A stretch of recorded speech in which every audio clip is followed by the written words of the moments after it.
Doctor de Medicina Interna y doy las gracias por el asesoramiento al doctor Genaro Nájera, dermatólogo, y al doctor Humberto de León, residente de tercer año en Medicina Interna.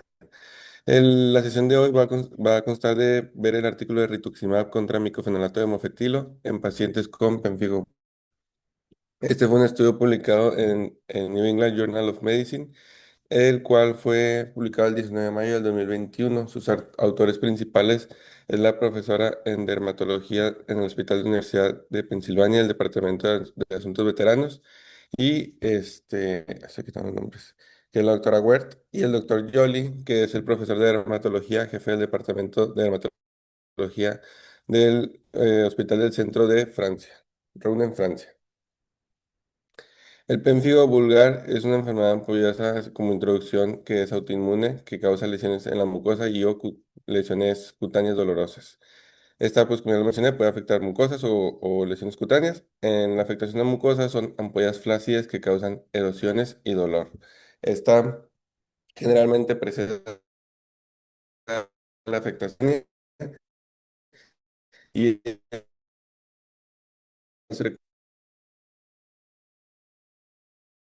oral. El tener estas lesiones, que como pueden ver, son les va a disminuir su ingesta de alimentos. En cuanto a las lesiones que afectan la piel, tenemos las mucosas eritomatosas que evolucionan a ampollas flácidas con un líquido transparente. Al romperse se forman erosiones muy dolorosas y costras. Aquí es una afección que aparece semanas a meses posterior a la afectación de las mucosas. Como lo mencioné, es una lesión que precede y más frecuente áreas de estrés mecánico, regiones seborreicas, cabeza, tronco e ingle. Es importante que sepamos que no deja cicatrices, ya que es una afectación intradérmica y puede presentar el signo de Nikolsky positivo, que es la descamación de la piel ante las erosiones. Aquí podemos ver las ampollas flácidas que posteriormente pueden evolucionar a costras dolorosas y ampollas. Gerardo, son ampollas intraepidérmicas. Intraepidérmicas, sí. Sí, es por eso que no dejan cicatrices al resolverse. Estarías hablando de alguna otra cosa como pemphigoid impulso. Ujú, ampollas, es correcto. Y aquí vemos el Pemphigus Disease Area Index, lo cual es una clasificación que se usa para ver cuánta es la afectación de la superficie corporal en cuanto a pénfigo. Y se valoran tres grandes parámetros, que es la piel, mucosas, las membranas mucosas y el cuero cabelludo. La piel, toma en cuenta, aquí primero se clasifica y este es el puntaje que vamos a dar dependiendo cuánto está afectado. Si tenemos de 1 a 3 lesiones con una mayor a 2 centímetros, pero ninguna mayor a 6 centímetros, se da un punto. Si tenemos de 2 a 3 lesiones de al menos 2 centímetros, dos de al menos 2 centímetros, pero ninguna mayor a 6 centímetros, se da 2 puntos. Y más de 3 lesiones, pero ninguna mayor a 6 centímetros, se da 3 puntos. Y 5 puntos en más de 3 lesiones, con al menos una mayor a 6 centímetros. Y dependiendo si tenemos orejas afectadas, el pecho afectado, las manos, vamos a ir distribuyendo los puntos, pudiendo tener un total de 120 puntos. También se especifica el número de lesiones en caso de que sean menor de 3 y también en caso de qué tanto daño o si dejan alguna lesión de hiperpigmentación o de tema que resuelve. Aquí se pone si sí presenta este daño o si se resuelve. Y cuanto a evaluación de la mucosa es algo ya más sencillo, una lesión, de 2 a 3 lesiones, más de 3 lesiones, con al menos o dos mayores a 2 centímetros, se asignan estos parámetros y lo mismo si afecta el cuero cabelludo dependiendo cuántos cuadrantes estén afectados. Entonces es importante que sepamos cómo se clasifica esto, ya que es uno de los criterios de inclusión de este estudio. Diagnóstico, en general, así como siguiendo hablando un poquito del pénfigo, es un cuadro clínico, es principalmente cuadro clínico y nos podemos apoyar de estudios paraclínicos como una biopsia. El gold standard es la inmunofluorescencia directa, donde se pueden ver depósitos de IgG y complemento 3 en queratinocitos y podemos ver una imagen en panal de abejas. Esta sería la inmunofluorescencia directa y podemos ver cómo asemeja mucho el panal de abejas. La inmunofluorescencia directa es importante que sepan que es biopsia de tejido de piel y la indirecta es serológica. En histopatología tenemos que podemos valorar acantosis, queratinocitos basales adheridos en la membrana basal, efectos de lápida y infiltrados eosinofílicos. Como ya lo mencionó el doctor, son ampollas intradérmicas supravasales y aquí podemos ver un corte de hematocilina y eosina, cómo se puede apreciar esto que es lo característico por histopatología. En cuanto al diagnóstico, tenemos que la prueba serológica, como les mencioné, inmunofluorescencia indirecta, donde aquí tenemos un patrón reticular pintado por autoanticuerpos IgG, que podemos ver de esta manera cómo se resaltan en forma de patrón reticular. Y también tenemos la prueba de ELISA, que son anticuerpos contra IgG, desmogleína 1 y desmogleína 3, que es principalmente mayor asociado a desmogleína 3. La desmogleína 3 también se asocia más a pénfigo de afectación de las mucosas. Y la desmogleína 1 suele presentarse cuando ya hay una afectación cutánea. Pero el característico y con mayor correlación clínica es el 3. En cuanto a tratamiento de primera línea, tenemos los glucocorticoides sistémicos con o sin micofenolato de mofetilo o acetoprina, los cuales se utilizan para disminuir las dosis de esteroide acumuladas. Y también se está utilizando el rituximab con o sin glucocorticoides sistémicos. Terapias adicionales en caso de enfermedades graves o refractarias al tratamiento. Se deja tratamiento con inmunoglobulinas intravenosas o plasmaféresis. Y ya como tratamientos sintomáticos se puede dar glucocorticoides tópicos y geles anestésicos, así también como manejo del dolor. Y terapia de antibióticos en caso de infecciones en la piel, lo cual vamos a ver que puede llegar a ser un efecto secundario en cuanto a estas terapias. Hablando de la introducción o la pregunta pico de este estudio, tenemos que pues es una enfermedad autoinmune que llega a ser grave y puede asociarse con alta mortalidad y tiene una dependencia histórica de glucocorticoides. Es una enfermedad que se conoce que amerita glucocorticoides. Algunos pacientes llegan a recibir altas dosis, algunos otros pacientes llegan a controlarse con dosis más bajas y asociarse a menos efectos adversos por glucocorticoides. Y el rituximab se está recomendando como tratamiento de primera línea, pero no hay una comparación significativa contra el micofenolato de mofetil. Es por eso que en este estudio se busca comparar y ponerlos en discusión cuál es mejor que el otro. El rituximab actúa inhibiendo la proliferación de linfocitos T y B y sus efectos adversos secundarios llegan a ser náusea, dolor de estómago, vómitos, diarrea, dolor de cabeza, temblores. Aumentan el riesgo de infecciones por inmunosupresión, así también de los más importantes efectos asociados a la infusión. Contraindicado también en el embarazo. Y la pregunta aquí relevante es, ¿cuál de los siguientes medicamentos, tanto el rituximab como el micofenolato de mofetilo, llega a ser el mejor ahorrador de esteroides a un año? En cuanto a la pregunta pico, la población va a constar de pacientes entre 18 a 75 años con un diagnóstico de pélvico vulvar confirmado 24 meses previos al estudio y que estén en un estado moderado a grave. Ahorita vamos a ver cómo clasificamos el estado ese, moderado a grave. La intervención es el uso de rituximab con glucocorticoides orales y la comparación es contra micofenolato de mofetilo y glucocorticoide oral. El outcome esperado es una remisión completa sostenida a la semana 52. En cuanto a los antecedentes, en un estudio por el Lancet, se ve que hay un antecedente con un estudio llamado RITUX-3, el cual es un ensayo aleatorizado donde se compara el uso de rituximab con glucocorticoides contra glucocorticoides solos.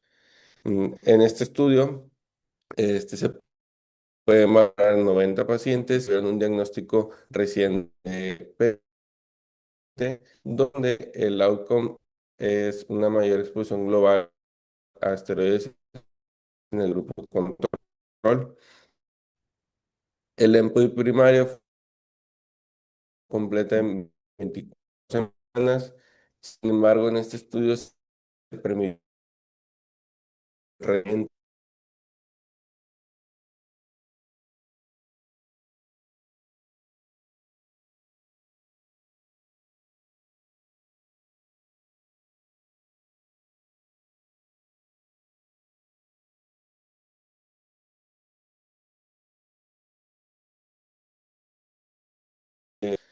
ese estudio se utiliza como antecedente de los pocos antecedentes que hay, sin embargo, no correlaciona clínicamente, ya que Este, este es un estudio de rituximab contra glucocorticoides y no pone en balanza la eficacia del micofenolato mofetilo, o en comparación más bien.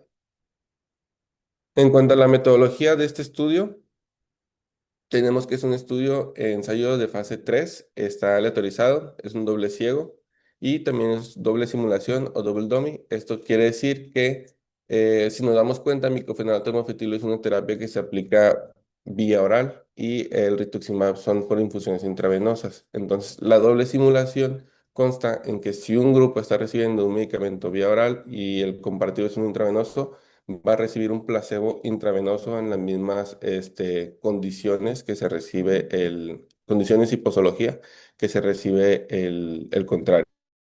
Asimismo, si está en intravenoso, también recibe un placebo vía oral. Entonces, este estudio es doble ciego, doble simulación, multicéntrico de carácter internacional y de asignación 1 a 1, lo cual pues compara grupos similares de ambos lados.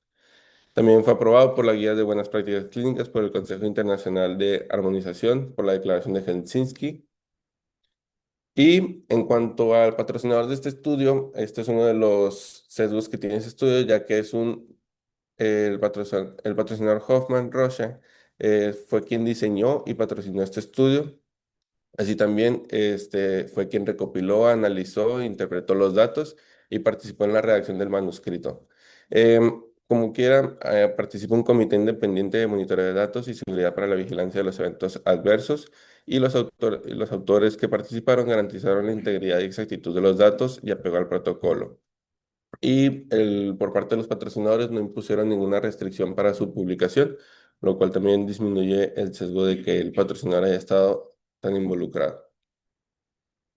En cuanto a los criterios de elegibilidad, son pacientes entre 18 a 75 años con diagnóstico de pemphigo vulgar confirmado en los 24 meses previos. Esto puede ser cualquiera de estos dos métodos diagnósticos, ya sea la histopatología cutánea o mucosa con inmunofluorescencia directa con IgG unida al tejido, lo que les mencionaba del patrón de abeja. Esa sería la histopatología o la inmunofluorescencia directa o también con la detección serológica de autoanticuerpos anti-DSG3, que eso es por medio de inmunofluorescencia indirecta, lo del patrón reticular y también un ELISA. Criterios de inclusión, ¿se acuerdan lo que les mencioné del Pemphigus Disease Area Index?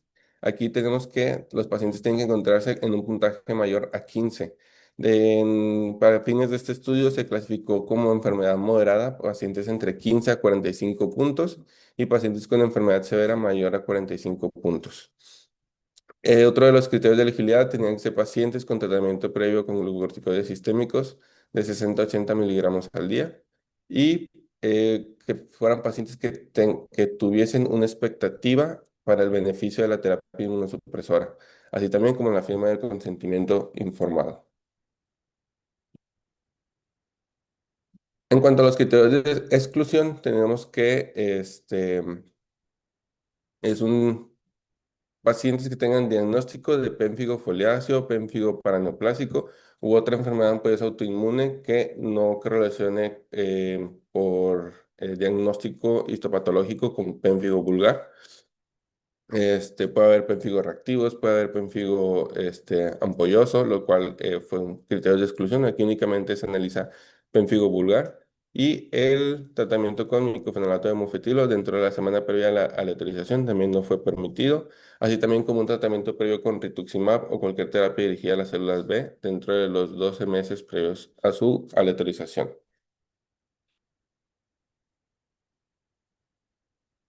Como ya les mencioné, el micofenolato de mofetilo es una aplicación vía oral. En cuanto a este estudio, se aplicó 1 gramo al día durante la primera semana y a partir de la segunda semana se aplicaron 2 gramos al día dividido en dos dosis, o sea, lo correspondiente a 1 gramo cada 12 horas. Y en el grupo de micofenolato mofetilo, bueno, en el grupo al azar de rituximab, que también fue una proporción 1 a 1, este es intravenoso, es una infusión de 1000 miligramos, la cual se aplicó los días 1, 15, 168 y 182 del estudio. Entonces, como les comento, Esto es por parte del grupo rituximab. El parte del grupo de micofenolato de mofetilo recibió también un placebo intravenoso los mismos días. El primero, el día 15, el día 168, el día 182. Y también el grupo del rituximab recibió un placebo vía oral, igual, 1 gramo al día durante la primera semana y 2 gramos durante la segunda semana hasta que se suspendió. Ambos grupos iniciaron con una dosis de glucocorticoide oral de 60 a 80 miligramos al día, lo cual equivale a 1 a 1,5 miligramos kilogramos día, con la intención de suspenderse en la semana 24 del estudio, que es a la mitad del estudio. Todos los pacientes recibieron dosis de paracetamol y así también antihistamínicos 30 a 60 minutos antes de la infusión para disminuir los efectos relacionados con la infusión. En cuanto al fracaso del tratamiento, se definió como un aumento de 2 escalones en el uso de los glucocorticoides después de lograr el control, o sea, ya posterior a la semana 20, y falta de control tras 240 miligramos al día de glucocorticoides por una semana, el aumento de la dosis de micofenolato o un placebo a 2 gramos al día por vía oral, y la administración de terapias de rescate o criterios, bueno, la administración de terapias de rescate. Aquí es importante mencionar que también terapias de rescate, terapias de fracaso de tratamiento eran bajo criterio del médico tratante.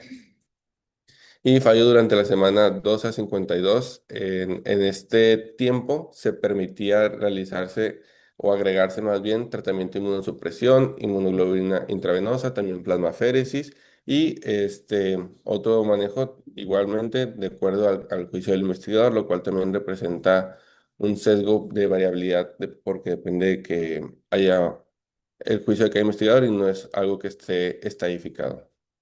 Yo tengo una duda. Ahí esos 240 miligramos de glucocorticoides estaban estandarizados o sea, en prednisona o No, no se clasificó cuál glucocorticoide exactamente era el que era usado. ¿y no, qué Es, glucocorticoide utilizaban en el estudio? creo que sí era prednisona, pero no era como estrictamente hablando únicamente prednisona. O sea, Es que ahí si estandarizas el fracaso del tratamiento en una dosis fija, ujú. tienes que, o sea, pues obviamente si yo le estoy dando 240 miligramos de hidrocortisona es No, diferente ok. que le estoy dando Sí, sí, sí. gramos de prednisona. Entonces, y me imagino que en el protocolo sí debe estar especificado a qué glucocorticoide necesita estar estandarizado y si se hacían las conversiones después. Ujú. Sí, Porque sí, o sea, esos sí, sí, estoy de 240 son acuerdo. muy altos en algunos glucocorticoides y a lo mejor no tan altos en otros. En otro. Sí, sí, estoy de acuerdo. Sí, en caso de este tope, yo recuerdo haber leído que era Predni.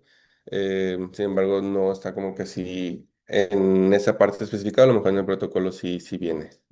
Muy bien, muchas gracias. En cuanto al objetivo primario de este estudio, es la remisión completa sostenida en la semana 52. Esta remisión se define como la curación de lesiones sin aparición de nuevas lesiones activas por el índice de área afectada igual a 0, sin uso de glucocorticoides orales y el mantenimiento de esta respuesta durante al menos 16 semanas consecutivas hasta la semana 52 de tratamiento. Objetivos secundarios a valorar es cuál es la dosis acumulada de glucocorticoides orales, número total de brotes de la enfermedad, tiempo de la primera remisión completa sostenida, tiempo al brote de la enfermedad y cambios desde la basal del DLQ1. El DLQ1 es el índice de calidad de vida en dermatología y este va de un puntaje desde 0 hasta 30, 0 siendo la mejor calidad de vida y 30 la peor calidad de vida. Y bueno, son los objetivos secundarios. En este estudio fueron 135 pacientes que se sometieron a la aleatorización, 67 se fueron al grupo del rituximab y 68 al grupo de micofenato de mofetilo. Solamente hubo un abandono en el grupo del rituximab por efectos adversos y 66 pacientes completaron el estudio hasta la semana 52. En el grupo de micofenato de mofetilo sí hubo 10 pacientes que abandonaron el estudio.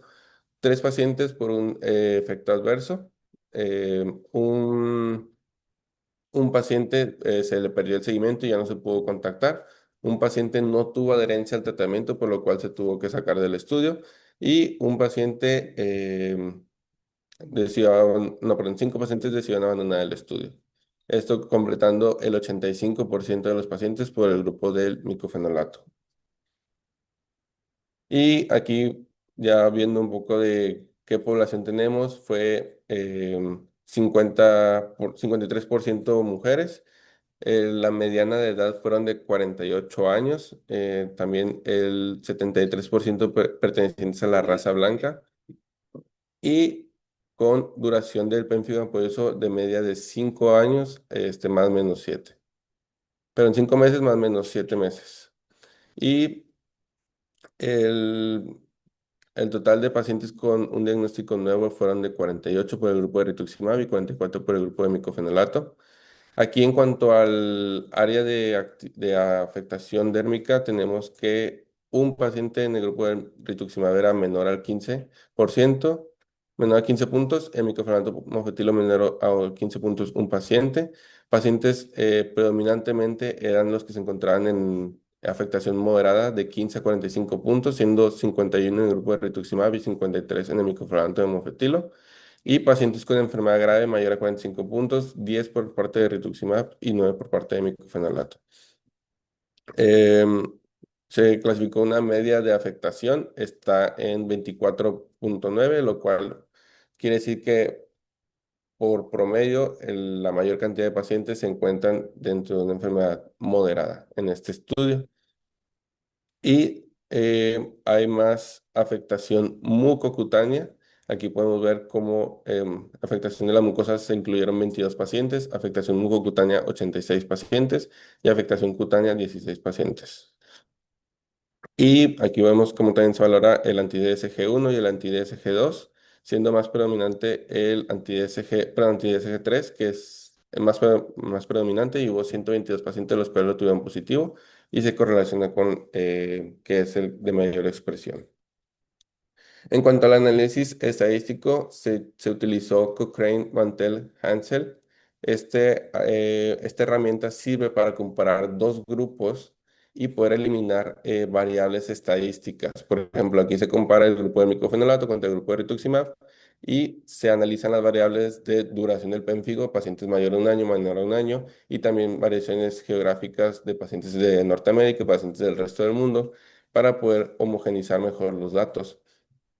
La potencia se define con el 80% para detectar la diferencia entre los grupos, lo cual le sería 25 puntos porcentuales, dándonos una P significativa del 0.05. Y los pacientes que tuvieron terapia de rescate fueron excluidos del análisis de eficacia en los endpoints y se clasifican como pacientes no respondedores al tratamiento.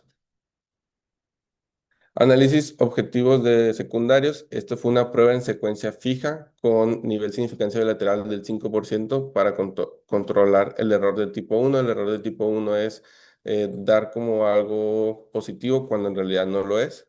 Y se catalogó por un orden de evaluación del 1 al 5 y tenía que ser correlacionado con una P significativa del 0.5% para que los endpoints subsecuentes fueran significativos y no se descartaran. El primer endpoint secundario fue la dosis acumulada de glucocorticoides, el segundo un número de brotes de enfermedad, el tercero tiempo de remisión completa sostenida, el cuarto tiempo al brote de la enfermedad y el quinto el cambio en la puntuación del índice de la calidad de vida dermatológica. Y los 5 endpoints secundarios alcanzaron la significancia estadística, por lo que se pudieron valorar los 5. En cuanto a resultados, tenemos que 25 pacientes, representando el 40%, tuvieron una remisión completa de la enfermedad y el micofenolato mofetilo, 6 pacientes llegaron a cumplirlo. La dosis acumulada media por parte del grupo de rituximab fueron de 3.545 y por parte del grupo de micofenolato fueron de 5.140, lo cual da una mediana de 4.000 de micofenolato contra 2.700 de rituximab. El número de efectos adversos que ocurrieron fueron de 6 por parte de... No, perdón, el número de abandonos al tratamiento fueron de 6 por parte del rituximab y de 44 por parte del micofenolato mofetilo. Y el cambio en el índice de calidad de vida que les comentaba, que va del 0 al 30, disminuyó 8.87 puntos en el grupo del rituximab y disminuyó solamente 6 puntos en el grupo de micofenolato, también correlacionado con una P de 0.001. El número de pacientes necesarios a tratar fue de 4. Esto quiere decir que por cada 4 pacientes que se traten, se obtiene un beneficio mayor en el grupo del rituximab. En este tipo de estudios es importante que sepan que se busca o se toma como éxito un número necesario a tratar menor a 5. Entonces, podemos ver que es algo positivo en cuanto al endpoint primario. Y hablando de endpoints secundarios, tenemos que la dosis diaria de glucocorticoides orales a largo tiempo se compara por medio de esta gráfica. Rituximab podemos ver de color azul y micofenato de mofetilo con la línea puntiaguda, punteada, intermitente de color negro. Podemos ver cómo se inicia en una dosis de 60 miligramos y empieza a descender ambos grupos a la misma dosis, llegando a la semana 16. Aquí es donde empezamos a ver que los pacientes que tenían el uso de micofenolato mofetilo tuvieron que permanecer con dosis de 10 miligramos como rescate para poder mantener la enfermedad, a diferencia de pacientes en el grupo de rituximab que ya a partir de la semana 24 el 55 pacientes de 60 ya se encontraban sin dosis de esteroide. Solamente hasta el final, 5 pacientes llegaron a recibir un poco dosis. Y por parte del grupo de micofenolato, 63 pacientes que iniciaron a recibir esta dosis, solamente hasta el final 30 pacientes llegaron a descontinuar. Tiempo hasta la remisión completa sostenida. Esto fue por porcentaje de pacientes. Podemos ver cómo empezamos desde cero. A partir de las 16 semanas,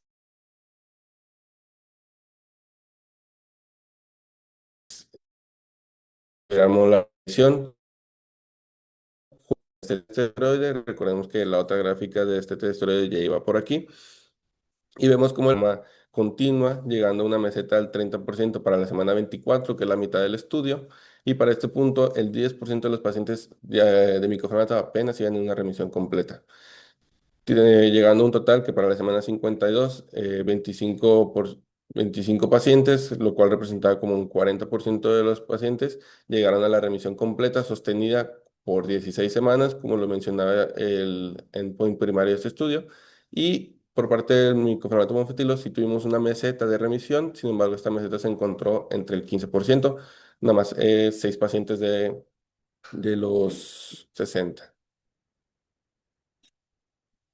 Tiempo hasta el primer brote de la enfermedad, pues recordemos que esto era también algo que valorar porque es una enfermedad que no tiene una cura, sino que la podemos llegar a remitir o a tenerla controlada.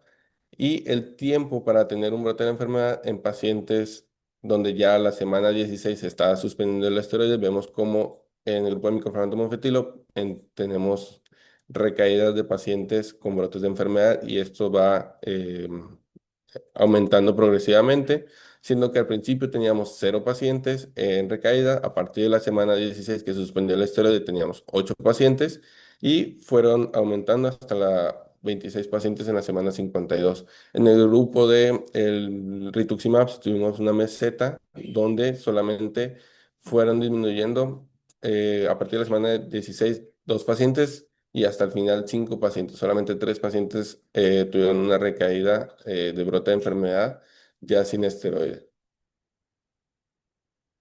Y en cuanto a la valoración de la seguridad, tenemos que, en cuanto a eventos presentados, 57 de los pacientes de rituximab presentaron un evento adverso y el grupo de micofenolato mofetilo 60 pacientes. Número de eventos 350 y 300 por parte de micofenolato. Y eventos serios fueron el 22% por parte del rituximab y 15% por parte del grupo de micofenolato. Como les comento, en el grupo de rituximab lo mayor asociado era las reacciones asociadas a la infusión.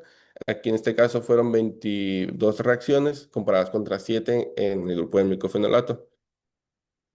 Y las reacciones severas en infusión fueron 3 por parte del grupo de rituximab y una por parte del micofenolato. También recordemos que ambos grupos llegan a causar riesgo de infecciones, por lo tanto es otro de los parámetros a valorar, su seguridad.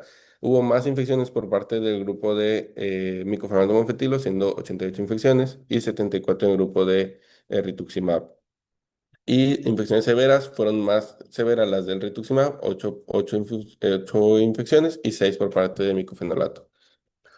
Ahora bien, hablando de los efectos adversos relacionados a glucocorticoides, tenemos que 38% de los pacientes lo presentaron por parte del grupo de micofenolato y 34% por parte de rituximab, siendo aún como quiera mayor el número de eventos por parte de micofenolato en 56 eventos. Ahora bien, los efectos adversos al glucocorticoides también se valoran por grados. El grado 3, que es el grado de mayor severidad de efecto adverso, fueron 6 pacientes que lo presentaron contra solamente uno del grupo de rituximab. Y pacientes que descontinuaron el régimen de tratamiento por estos efectos adversos fueron 8 por parte del grupo de micofenolato y 6 por parte de rituximab. Y pacientes que dejaron el estudio por estos efectos adversos fueron 5 por parte de micofenolato y uno por parte de rituximab. Lo cual también al final nos lleva a número de pacientes necesarios a dañar. Esto es cuántos pacientes tenemos que tratar para causar un daño a diferencia del fármaco comparado. Aquí tenemos que son 14 pacientes y aquí el número buscado como para decir que es un tratamiento beneficioso es menos de 10. O sea, si es menos de 10 no correlaciona y es un tratamiento que afecta. Y si es más de 10 es un tratamiento que se considera exitoso. Entonces aquí tenemos 14 pacientes. Como otro de los endpoints secundarios, vamos a valorar cómo se comportan los anti-DSG3 y anti-DSG1. Recordemos que el anti-DSG3 se presenta más en las mucosas, se presenta como es más correlacionado con la clínica y vemos cómo seguimos con la línea de color azul como rituximab.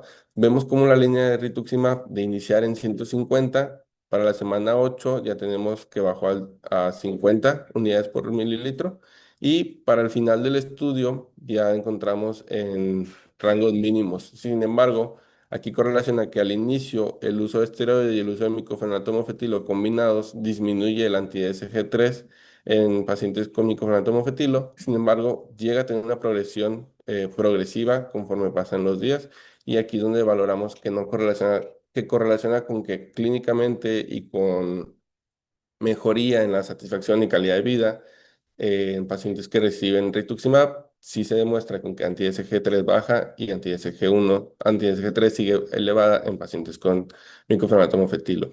Anti-SG1, aquí sí correlación entre los dos, que para la semana 8 ya se remitió completamente estos niveles de anticuerpos.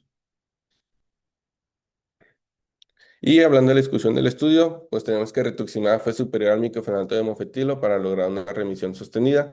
Más pacientes fueron tratados con rituximab, presentaron efectos adversos graves.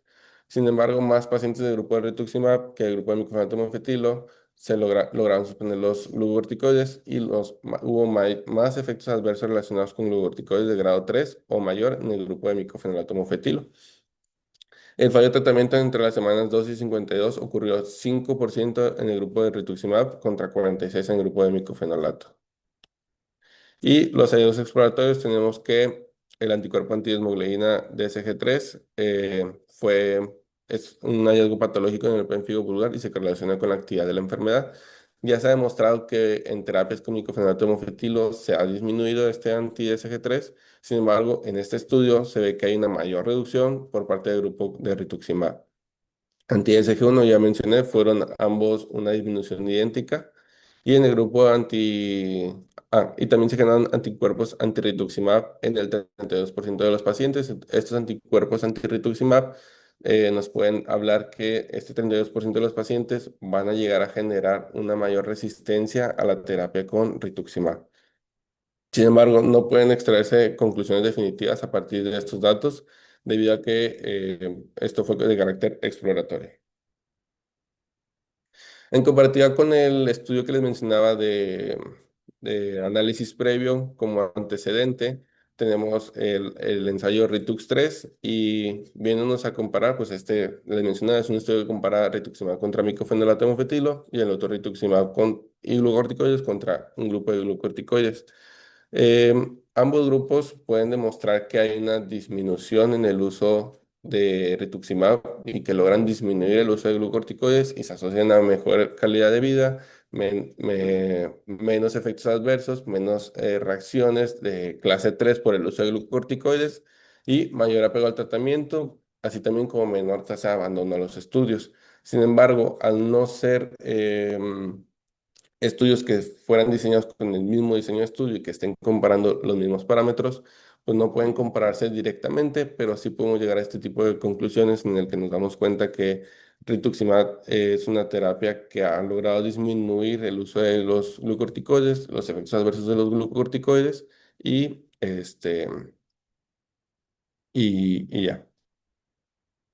Y el seguimiento corto de 52 semanas puede pasar por alto respondedores tardíos o recaídas tardías como limitante de estudio. Aquí es un estudio que solamente valoramos durante un año, sin embargo, como les mencionó y hablando también con el doctor Nájera, vemos que es una enfermedad, como les comento, no es curable, sino solamente se puede controlar. Pacientes pueden tener una recaída en el segundo año, en el quinto año, sin uso de esteroides. O actualmente, pues también como mencionaba, pacientes llegan a durar años con dosis mínimas de esteroides teniendo buen control. Sin embargo, en este estudio solamente podemos valorar el seguimiento a corto plazo y las 16 semanas como éxito de remisión. Y la premedicación con metilprednisolona antes de las infusiones de rituximab también podría ser como también podría influir en los resultados, porque aunque es una dosis baja, sigue siendo un esteroide que se agrega en esta infusión, previo a la infusión. Y más pacientes del grupo de micofenómeno fetilo se retiraron del estudio o requirieron terapia de rescate, por lo que puede afectar la comparación entre ambos grupos. Así también, otra de las limitantes es que para fines de este estudio había pocos pacientes con enfermedad grave. Vimos que mayormente predominaban entre pacientes de enfermedad moderada y la media del índice de área afectada era de 27. También, como mencionaba el doctor, pues no es tan común encontrar pacientes en la práctica diaria que tengan enfermedad clasificada como moderada grave. Son pacientes que suelen tener buena respuesta a esteroides y buen control a esteroides a dosis bajas. Entonces, pues también este estudio solamente aplica para pacientes que son moderados a graves o remitentes o enfermedades refractarias. Implicaciones clínicas, pues el rituximab demostró ser superior, una remisión completa sostenida y una reducción de la exposición de glucocorticoides en pemfigo moderado a grave. Hay mayor tasa de eventos adversos relacionados con rituximab, sin embargo, bueno, principalmente reacciones de infusión y reacciones de infecciones graves. Sin embargo, es mayor la tasa de abandono por parte del grupo de micofenómeno fetilo debido a los efectos adversos grado 3 del uso de glucocorticoides. Y bueno, pues se necesitan comparativos más a largo plazo, que es lo que ya les mencionaba. Y sería todo por mi parte. Muchas gracias. No sé si hay alguna duda en el chat o aquí en el auditorio o comentario.